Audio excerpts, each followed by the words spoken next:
자, 오늘 본문의 병자를 성경은 뭐라고 소개하고 있지요? 네, 그렇습니다. 38년 된 병자라고 이야기하고 있어요. 왜 하필이면 그냥 오랫동안 앓았던 병자라고 이야기하지 않고 38년이라는 숫자를 이렇게 구체적으로 밝혔을까요? 이 38년은 무엇을 의미할까요? 이 38년이라고 하는 세월이 무엇을 의미하는지 그 단서가 신명기 2장 14절에 나와 있으니 우리 함께 읽어보겠습니다. 시작.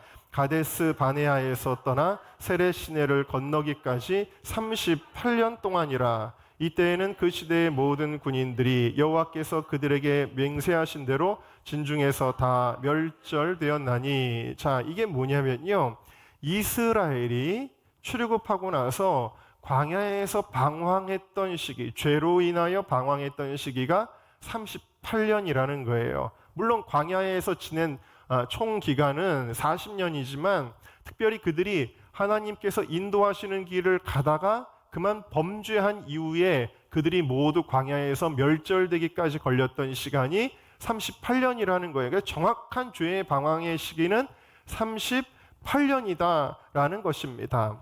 여러분, 예수님 안 믿는 사람들에게 필요한 게 뭐죠?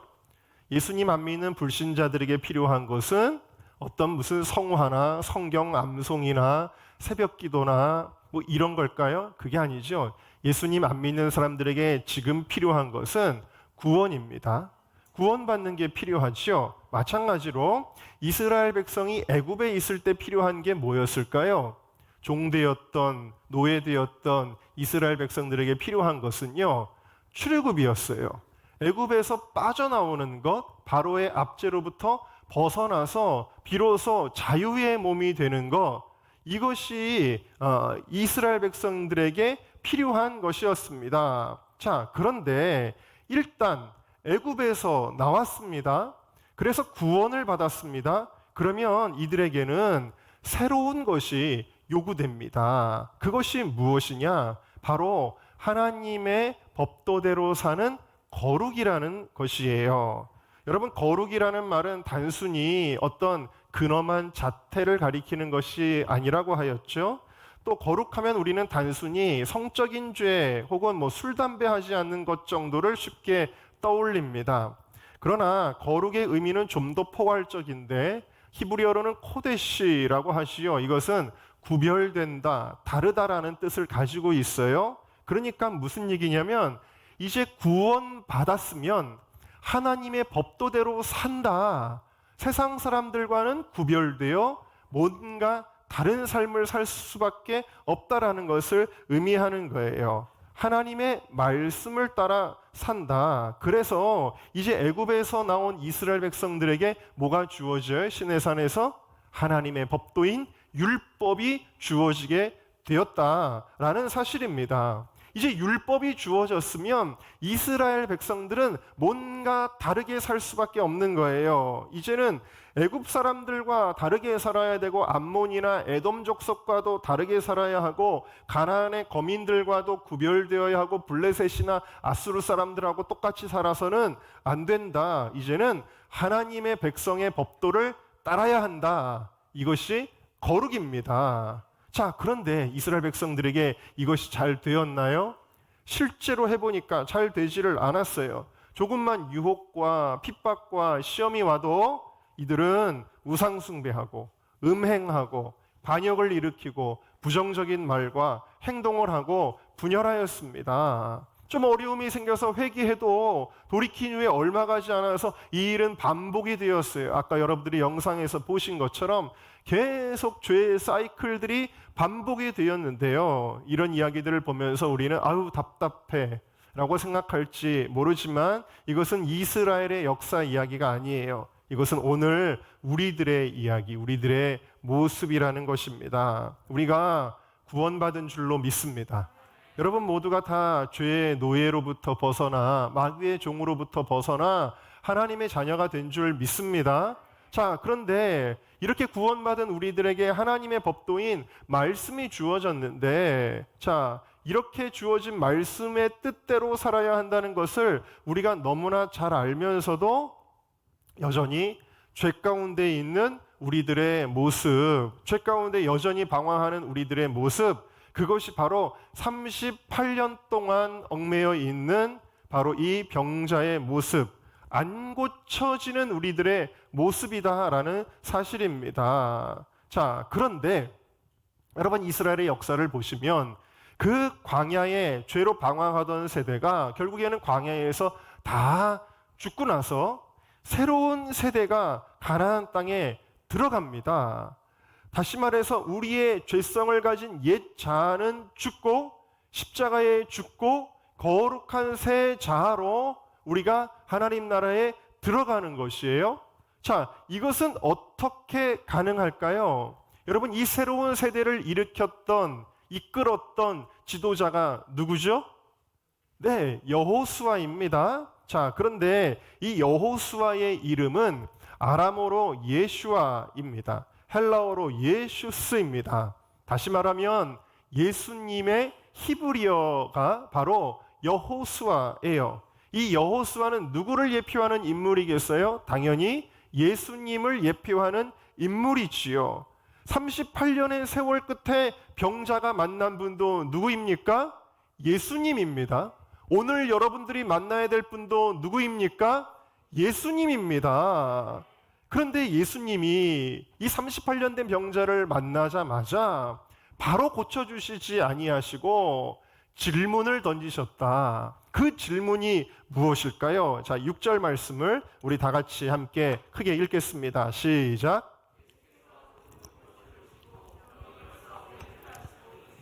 네가 낫고자 하느냐?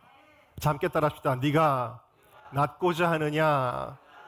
여러분, 지금 38년 동안 병에 얽매여 누워 있는데 낫고자 하느냐라는 질문이 가당한가요? 당연한 거 아니에요? 낫고 싶겠죠. 자, 그런데 왜 예수님은 이 38년 된 병자에게 네가 낫고자 하느냐라고 물으셨을까요? 제가 이 예수님의 말씀을 비로소 이해하게 된 간증이 있어요. 그 간증이 어떤 간증이냐면 지금은 목사님이 되셔서 미국에서 목회하시는 김기동 목사님이 집사님이실 때 했던 간증이에요. 새벽 기도를 작정을 해야 되겠다. 그 새벽 기도를 해야 되는데 이제 목사님이 교회에서 이제 새벽 기도를, 특별 새벽 기도를 선포하고 우리 새벽을 깨웁시다 할 때는 아멘, 아멘 대답을 잘했다라는 거예요. 근데 막상 현실에 부딪히게 되니까 자고 싶다, 좀 더 자고 싶다, 피곤하다, 일어나기 싫다 그러는데 갑자기 어떤 말씀이 떠올랐냐면 오늘 이 말씀이 떠오르더라는 거예요. 네가 낫고자 하느냐? 분명히 나는 새벽 기도 나가고 싶습니다. 저는 새벽 기도의 사람이 되고 싶습니다 했지만 여전히 마음속에는 그 소원이 진짜 있지는 않았던 거죠. 그래서 주님의 음성이 네가 정말 새벽 기도하기를 원하느냐? 라는 음성으로 그것이 들리더라는 거예요. 여러분, 우리는 우리의 머리로 너무 잘 알아요. 죄지면 안 된다는 거, 하나님의 말씀대로 살아야 한다는 것을 너무나 잘 알아요. 그런데 우리의 마음의 소원은요, 우리의 속사람의 이 소욕들은요, 하나님의 뜻대로 살아야 되겠다라는 뜻보다는 사단의 유혹과 육신의 정욕을 더 좋아한다라는 것입니다. 다시 말하면 38년 동안 죄에 젖어 있는 인간들에게 주님은 말씀하시는 거예요. 네가 정말 죄에서 벗어나서 거듭난 삶을 살기를 원하느냐? 라고 주님이 물으시는 거예요. 사실 우리는 죄를 짓지 않기 원합니다. 하나님의 뜻대로 살기를 원합니다 하면서도 죄를 여전히 좋아해요. 죄를 여전히 즐거워해요. 죄에 대한 집착을 버릴 수가 없고 그것이 잘 놓아지지를 않아요. 그것이 어떤 음란의 문제이든 간음의 문제이든 혹은 어떤 중독, 하나님의 뜻대로 살 수 없게 만드는 여러 가지 중독들이 있잖아요. 그런 것들이든 여러분 실상은 죄가 좋은 거예요. 그런 마음으로는 이 오래된 죄의 굴레에서 벗어날 수 없는 것입니다. 어떤 목사님이 어떤 귀신 들린 분을 축사를 하는데 귀신이 그분의 입을 통해서 이야기하는 거예요. 제가 실제로 들었던 건데 뭐라 그러냐면 아니야, 이 사람은 아직도 죄를 좋아한단 말이야. 죄를 좋아한단 말이야. 이런 식으로 반응을 하는 거예요. 죄를 좋아하기 때문에 자기는 여기 머물러 있을 수밖에 없다라고 주장을 하는 것입니다. 여러분, 우리가 여전히 죄를 좋아하는데 하나님 이거를 내가 끊어버리고 싶습니다 하는 것이 열매가 나타날 수가 없다라는 것입니다. 여러분, 우리 안에는 물론 하나님의 형상이 있지요. 그러나 죄가 우리 생명 안에 들어와서 우리의 존재를 병들게 하였어요. 그래서 그 결과 로마서 3장은 이야기하는데 하나님의 법과 사단의 법, 죄의 법이 싸우고 있다. 성령께서 말씀하시는 너 그렇게 살면 안 돼. 거룩하게 살아야 돼와 그리고 우리의 인간적인 정욕이 죄를 좋아하는 이 두 마음이 계속 우리 안에 싸우는 존재가 되었다. 무슨 얘기냐면 여전히 죄를 좋아하는 마음이 죄를 혐오하지 않고 죄는 더러운 것인데 하나님께서는 이 죄를 얼마나 더럽게 여기시는지 죄가 있는 곳에는 머무시지 않잖아요. 그런데도 불구하고 우리는 죄를 좋아하는 마음이 있다라는 거예요. 네가 낫고자 하느냐라는 말씀은 정말 죄를 버리기를 원하니? 그 죄가 이제 정말 지긋지긋하고 죄를 생각할 때마다 몸서리가 쳐지고 그 죄를 다시는 뒤돌아보고 싶지 않니? 라고 주님께서 물어보시는 거라는 이야기입니다. 여러분, 그래서 죄에서 벗어나기 위해서는 입술의 기도로만 하면 안 돼요. 우리의 마음이 정말 죄 지긋지긋하다, 나 이 죄 너무 싫다 하는 마음을 가져야 하고 대신 예수님을 사모하는 마음, 거룩한 마음, 죄에서 자유하는 그 기쁨을 사모하시기를 주님의 이름으로 축원합니다.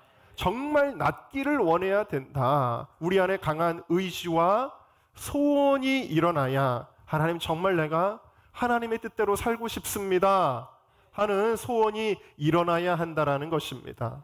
여러분, 사실 38년이라는 세월을 병석에서 보냈다면 그가 할 수 있는 한 최선의 노력을 사실은 다한 거예요.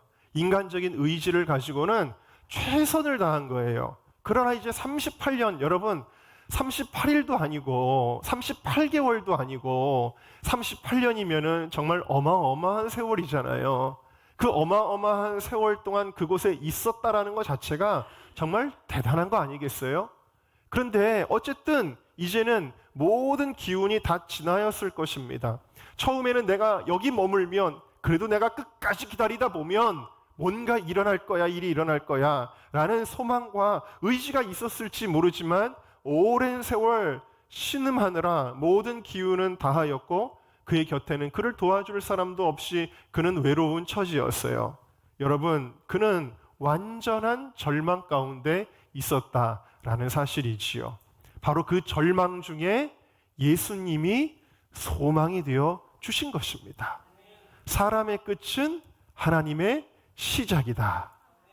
여러분, 그래서 우리는 죄를 이길 수 없지만 우리가 절망할 때, 두 손을 다 놓을 때, 여러분, 물에 빠진 사람이 허우적거리면 조난사가 그를 잡을 수가 없대요. 왜? 잡았다가는 같이 빠져서 죽으니까. 이 사람에게 요구하는 게 뭐냐면 허우적거리는 그 행동조차 포기하게 하는 거예요. 그가 힘을 빼고 있을 때 조난사가 그를 끄집어내서 건져내게 되는 것이죠.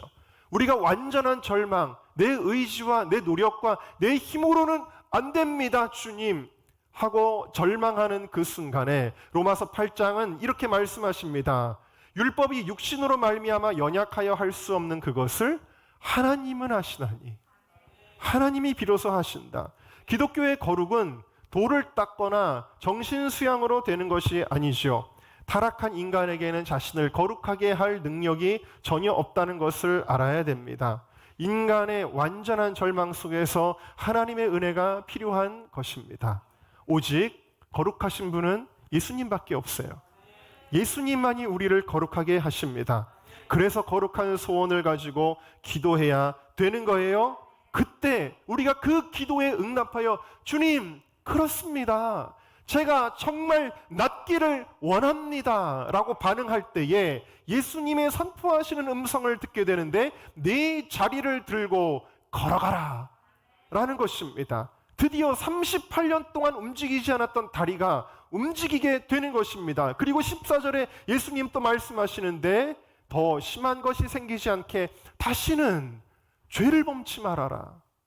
여러분, 단순히 병 고치는 이야기가 아니에요. 죄에서 벗어나는 이야기를 우리에게 알려주고 있는 것이죠. 여러분 모두에게, 저와 여러분 모두에게 죄의 자리를 청산하는 은혜가 있으시기를 주님의 이름으로 축원합니다. 멕시코 최남단의 치아파스라고 하는 곳에 선교 공동체를 섬기던 김윤상이라고 하는 형제가 있습니다. 선교사님이에요. 2018년 10월 21일 지금으로부터 한 4년 정도 되게 3년 전이군요. 4년 전 비가 아주 많이 내리던 날에 이분이 선교지에서 운전을 하고 가시다가 그만 정면 충돌 사고가 났어요. 그래서 장이 파열이 되고 막 다리가 다 으스러지고 막 피가 보이고 막 이런, 거기다가 그 시골 지역이기 때문에 제대로 된 치료를 받지 못해서 폐혈증 뭐 이런 것들이 겹치게 되면서 의식 불명에 빠졌습니다. 무려 24일 동안 의식을 잃게 되었어요. 자, 그런데 24일 동안 의식을 잃은 동안에 이분이 신기한 영적인 체험을 하게 되었는데 어떤 건물 안에 갇혀 있었다고 합니다. 그리고 그 건물에는 10대 명 되는 사람들이 일을 하고 있었는데 여자 한 명, 남자 한 명씩의 리더들에게 복종하는 그러한 무리들이었어요. 이 무리들이 이 선교사님을 괴롭히고 온갖 일을 시키는 거예요. 노예처럼 부리는 것입니다. 계속 협박하면서 너 이거 안 하면 죽여, 그러면서 고된 일들을 시키는데 이 선교사님은 공포에 질린 채 이 사람들이 시키는 대로 하고 있었습니다. 또 돈을 벌기 위해 여러 나라로 보내졌고 거기서 돈을 벌어와도 또 협박을 당하고 공포에 질려서 다시 거기 갇혀서 또 괴롭힘을 당하는 그런 상황이었대요. 시간이 지나서 그들이 누군지를 깨닫게 되는데 그들은 사단의 종들이고 사단에 복종하는 영적 존재들이라는 것을 깨달을 수 있었습니다. 이들이 하도 괴롭히니까, 노예처럼 부리니까 차라리 이렇게 살 바에야 죽는 게 낫겠다는 생각까지 들었습니다.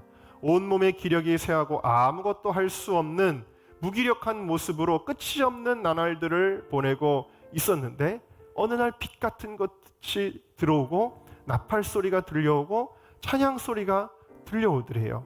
목소리도 움직이지 않고 몸도 움직여지지 않지만 있는 힘을 다해 그러나 개미같이 나지막한 목소리로 겨우 소리를 내어 외쳤던 단어가 예수, 보혈, 이 단어를 소리냈는데 갑자기 그 소리를 내자마자 그곳에 자기를 괴롭히던 사람들이 부산스러워지는 것이 느껴졌더라는 거예요. 그들에게 이 말을 할 때마다 반응이 있는 것을 알고 더욱 반복하여 예수, 보혈을 읊조리기 시작했습니다. 그러다가 그렇게 예수, 보혈을 읊조리다가 지쳐 잠이 들고 그러다가 다시 잠이 깨면은 예수, 보혈을 외쳤어요.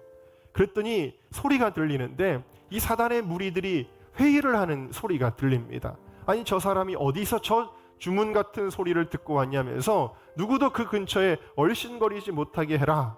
저 사람이 아무 말도 할 수 없게끔 철저하게 감독하라고 명령하는 이야기를 듣습니다. 그럼에도 잠에서 깰 때마다 예수, 보혈을 외쳤고 그러자 그들은 더 이상 돈을 벌라고 어디를 보내지도 않고 건드리지도 않았더래요.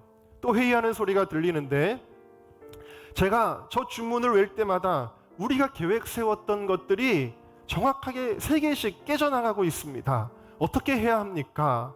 이런 얘기가 들리더라고요. 더욱 힘을 내서 온 힘을 다해서 예수, 보혈을 외치며 그들을 대적하기 시작했습니다. 그러다가 드디어 건물을 빠져나오게 되었는데 캄캄한 자갈밭가에 서게 됩니다. 근데 멀리 돌산이 하나 보이는데 그 돌산 꼭대기에 어떤 한 사람이 빛을 내면서 서 있는 것을 보게 됩니다. 그분은 바로 장군처럼 늠름하게 서 있는 예수님이라는 것을 한눈에 알아보게 되었어요. 예수님을 보니까 갑자기 하염없이 눈물이 쏟아지기 시작했습니다. 내가 왜 예수님을 잊고 저 사람들에게 갇혀서 돈 버는 데만 매진했을까? 내가 저 예수님을 만나러 예수님이 올라가신 그 길로 올라가야 되겠다. 그러면서 그 길을, 돌산을 오르는 그 길을 죽을 힘을 다해서 올라갑니다. 그 돌산을 올라가기 시작했는데 중턱쯤까지 올라갔지만 더 이상 힘이 다 빠져서 한 발자국도 올라갈 수 없는 상황이 되었어요. 완전히 탈진하여 이제 나는 끝이구나, 저 산 위에 올라가지 못하는구나 라고 하고 있는데, 산 꼭대기에 계셨던 그 예수님께서 달려오셔서 그 중턱까지, 예수님이 이 선교사님이 있는 곳까지 내려오셨어요. 그런데 예수님 앞에 서니까, 예수님은 어떤 분이세요?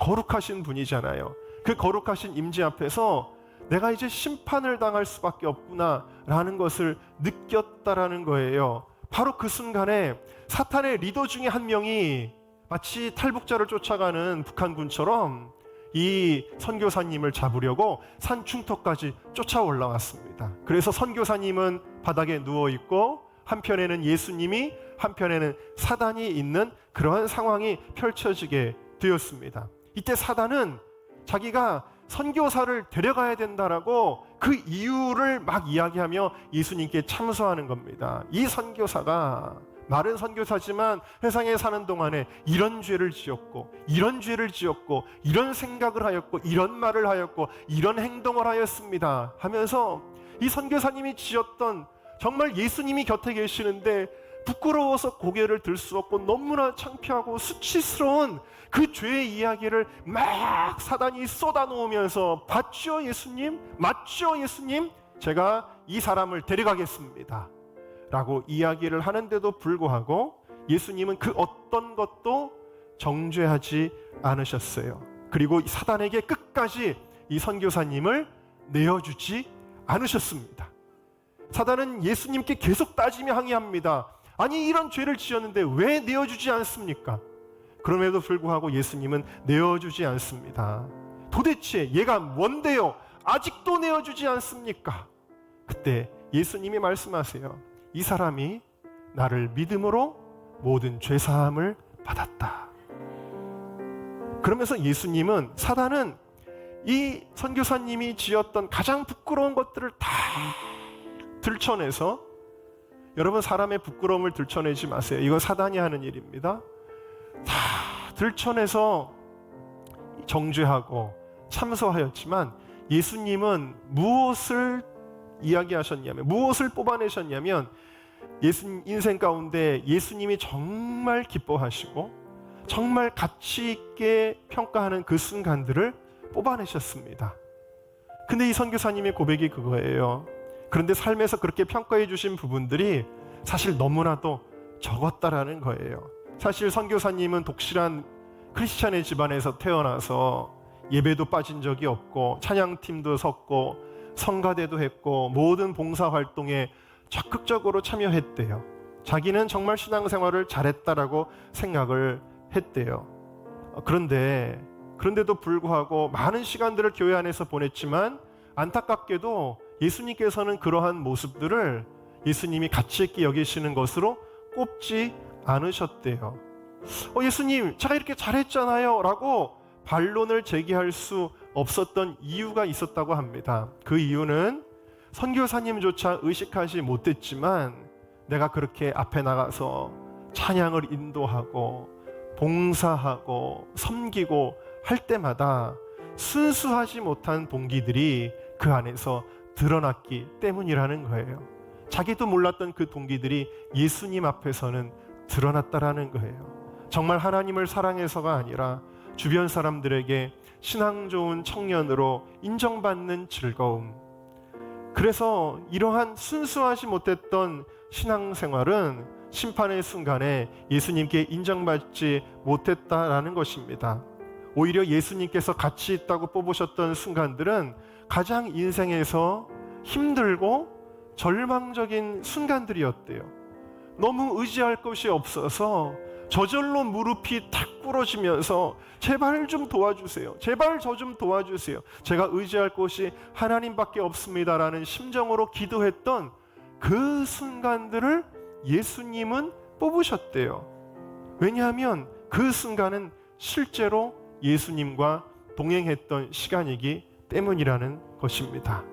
예수님은 그것이 그렇게도 좋으셨는지, 별로 대단하게 멋진 모습은 아니었음에도 불구하고 나와 동행했던 그 시간들을 내가 인정한다 라고 말씀하셨대요. 그래서 그는 삶의 목표를 바꾸게 됩니다. 예수님은 나의 삶의 진짜 주인이시고 이제 내 생각과 내 모든 경험과 내 의지를 내려놓고 주님께 순종하겠습니다. 성공과 실패가 중요한 것이 아니라 주님이 내 안에 거하시고 주님과 동행하는 삶을 살겠습니다. 그리고 다시 건물 안으로 돌아오게 되어지는데 이제는 예수 그리스도의 보혈의 능력에 힘입어야 한다는 것을 더욱 굳게 깨닫게 된 거예요. 사단의 참소를 물리쳤던 예수님의 보혈의 능력. 그래서 이제는 예수 보혈 그리고 구원까지 외치며 자신 있게 영적 전쟁을 싸우는데 사단의 계획들이 무너져가는 것이 보였다고 합니다. 오죽하면 사단이 이제 그만합시다 라고 말하는 상황까지 되면서 내가 이겼구나, 내가 승리했구나 이러면서 외치다가 병상에서 무려 20 며칠 만에 잠에서 깨어나게 된 거예요.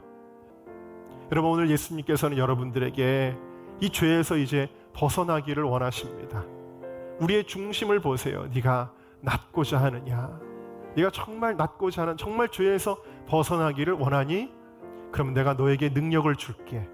보혈의 능력, 예수의 능력. 우리가 그 손 붙잡고 38년의 죄의 자리에서 일어나는 것입니다. 다른 길은 없습니다. 오직 예수 그리스도 밖에는 없습니다. 오직 십자가 보혈 밖에는 없습니다. 오늘도 그 십자가 앞으로 가까이 나아가는 저와 여러분 모두가 되시기를 주님의 이름으로 축원합니다.